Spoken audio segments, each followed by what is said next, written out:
cari-cari teman hidup yang sejati, sampai sekarang belum juga ku jumpai.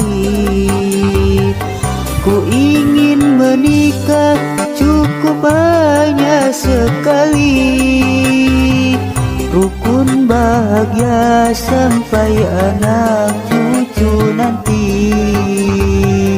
Ku cari-cari teman hidup yang sejati, sampai sekarang belum juga ku jumpai. Ku ingin menikah cukup hanya sekali, rukun bahagia sampai anak cucu nanti.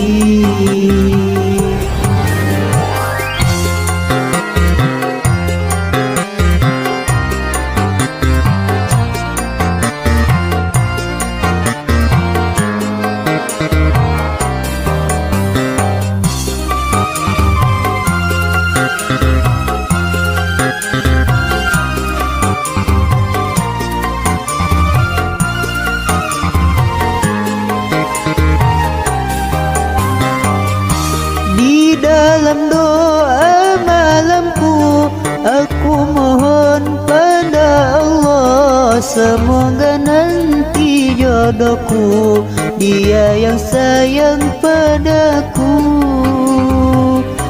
Soal miskin atau kaya, bagiku tiada problema.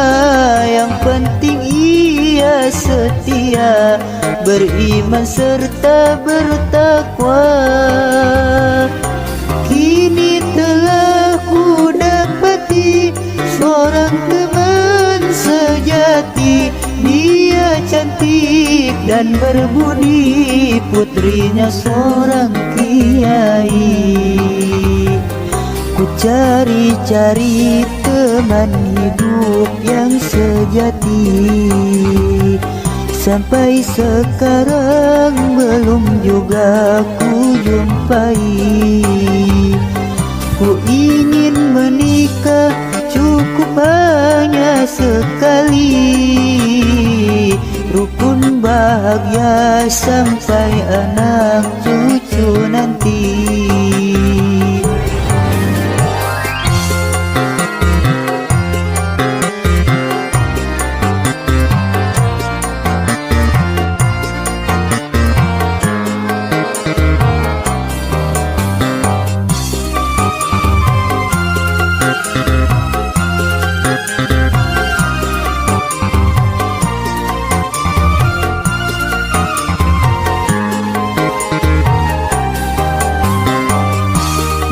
Dalam doa-doaku, aku mohon pada Allah, semoga nanti jodohku dia yang sayang padaku.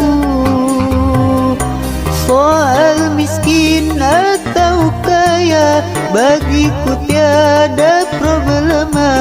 Yang penting ia setia, beriman serta bertakwa. Kini telah ku dapati seorang teman sejati, dia cantik dan berbudi, putrinya seorang kiai. Ku cari-cari teman hidup yang sejati, sampai sekarang belum juga ku jumpai. Ku ingin menikah cukup hanya sekali, rukun bahagia sampai anak cucu nanti.